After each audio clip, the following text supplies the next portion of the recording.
sous nos mémoires honorable Cyprien Toyi, honorable Sopekta Nathanaël. Merci beaucoup.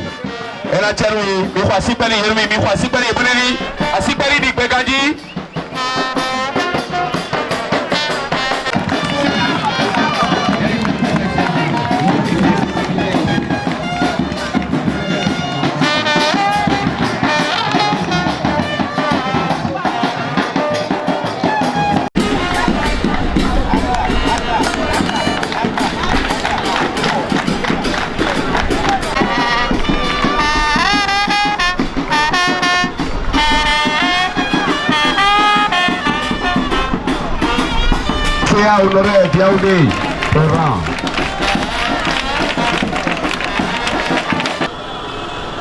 Mesdames et messieurs, nous inscrivons ce jour quelques lignes précieuses sur les pages de l'histoire politique de la commune d'Alada. Au regard des circonstances qui ont conduit à la présente cérémonie, il convient de retenir que la croix précède la gloire. La croix est un symbole important des Écritures saintes, notamment la Bible. La Bible, à travers le livre de la Genèse, nous relate, entre autres, l'histoire de Joseph, le fils aimé du Père, rejeté et vendu en esclavage par ses frères et qui devient l'homme le plus puissant d'Égypte aux côtés de Pharaon. De ce récit, on peut déduire que l'histoire des grands hommes est aussi celle des personnes persécutées et rejetées, des pierres jetées, devenues des pierres d'angle. C'est l'histoire de Nelson Mandela. C'est l'histoire de son Excellence Patrice Athanase Guillaume Talon. Ce serait prétentieux de notre part d'affirmer que cette histoire est aussi la nôtre, ou celle du maire Joseph Kapo. Mais au demeurant, chacun a subi le rejet en des circonstances différentes et à divers degrés. En ce qui nous concerne, bien que portant très haut l'étendard de notre désormais ex-parti, nous avions été rejetés pour avoir mis un terme salutaire à un système de servage politique qui classe la commune d'Alada au rang d'enfant de la décentralisation, au rang d'enfant malade de la décentralisation. Les pressions de tout genre, loin d'émousser notre détermination, ont plutôt renforcé en nous un sentiment d'appartenance dans un environnement politique devenu très hostile. Nous avions jugé opportun de mettre en place une majorité communale dénommée G12, fondée sur les valeurs de solidarité, de fraternité pour le développement de notre commune. Pour cette majorité communale, une espérance de vie en feu de paille avait été prédite en raison de la diversité d'appartenance politique de ses membres. Mais comme tout le monde peut le constater aujourd'hui,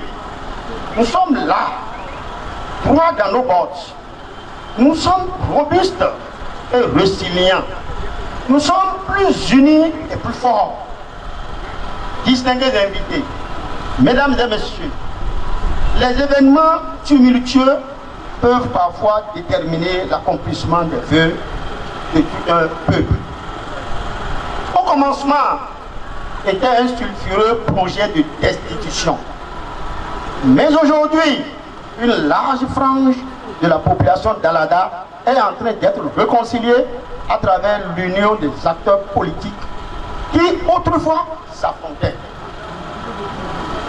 Ce n'était pas évident au départ. Il a fallu faire taire à nos égos, oublier nos appartenances politiques pour dialoguer et aboutir à l'évidence que ce sont les fentes laissées dans nos murs qui nous valaient la sympathie des lézards. Dans cette démarche, nous reconnaissons les mérites du maire Joseph Kako. Sa main tendue, en toute humilité, sa sincérité et son courage ont favorisé notre cohésion. Nous ne saurons passer sous silence la contribution précieuse et les conseils avisés du chef de l'arrondissement d'Atogan, M. Anatole Aimé Georges.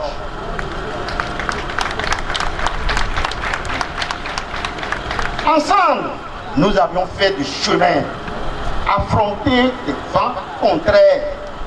Nous avions également pu nous appuyer sur des épaules fortes, ce qui nous a rassurés de la qualité de notre destination. Nous disons notre reconnaissance aux conseillers communaux, aux militantes et militants du bloc républicain qui ont accueilli avec enthousiasme l'annonce de notre démarche d'adhésion.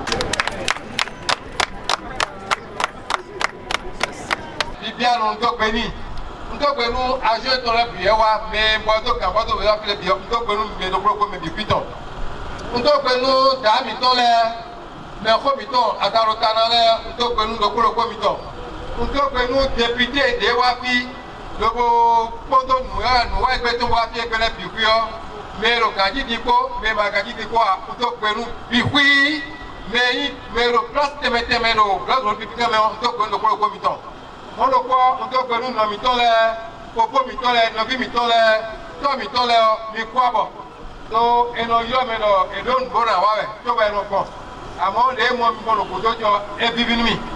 Lowo wale kwa no vi mito, yelo. Tena tie pe si pie de le mo ro mi wa iko ipele o. Moi les paye le produit en donne yedo ye khasima diyo mime go e wa egbele o ina yi edi no bidon wona tun besi egbe o kaka to ye o yogo no yo de lo lab et l'écosse ati kodo akwa ko e ko mi do ko le nde so si boro ye na kasi biero ya no e ba moro don a ye mo biro bierme mi do ko abonu mi lo Vous servez con conombo todo ebetiolo nuwe pa chamieri ero mi to feze prefere zinsia yu atomi to me bo mi me to vile manondo perupo prefete orin ne onu na yin ko ya hun mi teme me to bonin wonindo be arusa kwan konle si Paris me mo fofo te to iweno to mi le do vi no vi te fitade oro la baza ti ri unwi kudo ve si se do to ede kuno ga pe de le ya ah ye ga so nko to wo ya o ti de ba te ko yi be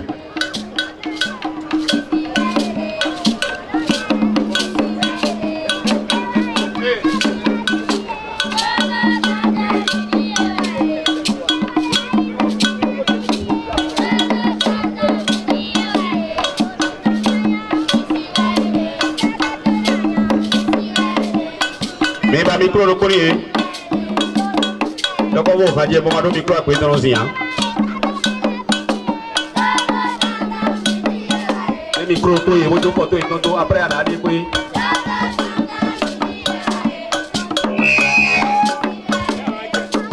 donc on va prendre quoi ouais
Nde jaigbe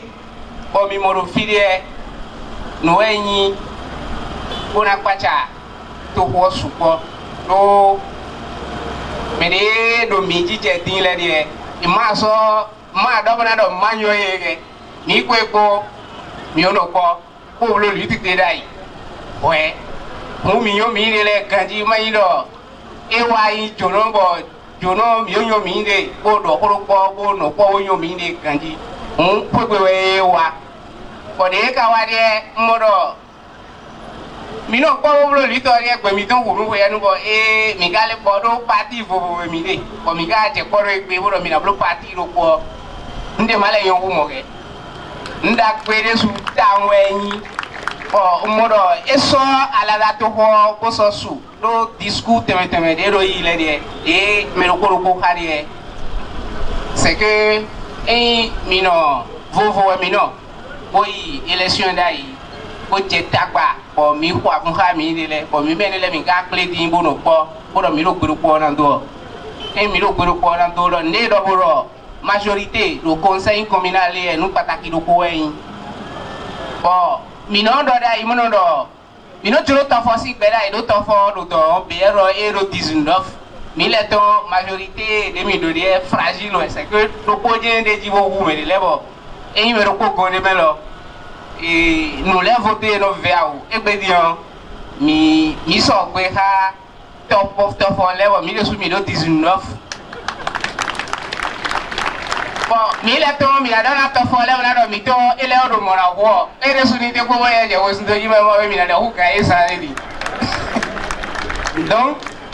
mi to kwa bara ibora ena chena e boro ero hodia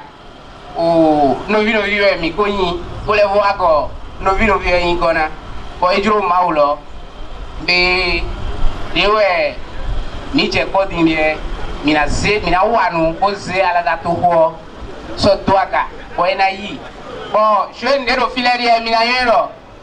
me dewa dinere mina mo la je le support de mema je ne na défendre militaire et le poste au bureau mais promena ça doit combat biwi do wende mindo a ouvert nous leon na no po ba ete grande o jeme ko bo wa mairie la daton nous wa Oyon conseil communauté étant là nous pouvons demander à et bloquer on soit temps on est dans des jetés il y a des soukawa do pombo mono wende ito ene on be on met des jetés les tomi nous kondo yemo les kale tomi wa gotoro yemo o egbe dion wekezo ene bien a ho de na yi wa cheda ho jeji bedo na inu kono kome on noe ye blebe dion ye na modo ma ho kome na ziko no teme si se no teme wa file o ma kome na ye me wo kome na me bi bo egbe dion to ki o me afoto ka ko le na dacheji bo mere na o se bosore do e mo ero ko egbe dion be tola na do ko go wo ibo gbebe din le na wa do wo club be na ye le na wa do wo na je ede won ji o ina o igbe ton sate kuma ji fite merde o se ajafo ayofo ora do ija lo pade yeme on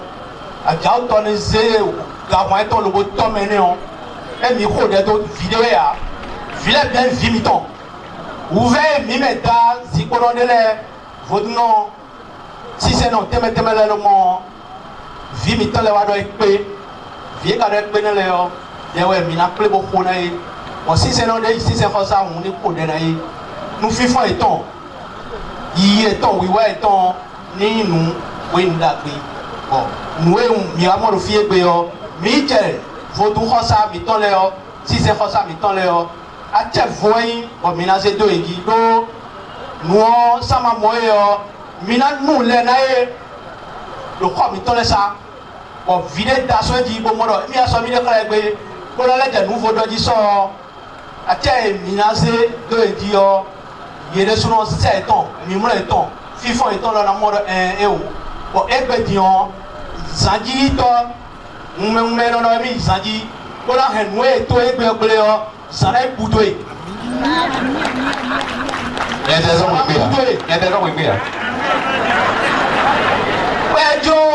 Ejo vodun afota o kanko sapata afota o kanko leo seboli sasi fota o kanko bu fota o kanko Tokyo teme leo zanjira budo meneo